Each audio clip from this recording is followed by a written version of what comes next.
How to select an object in Photoshop.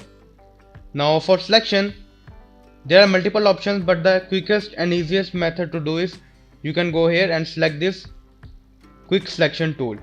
So let's say if I want to select this guy here, so I'll basically select here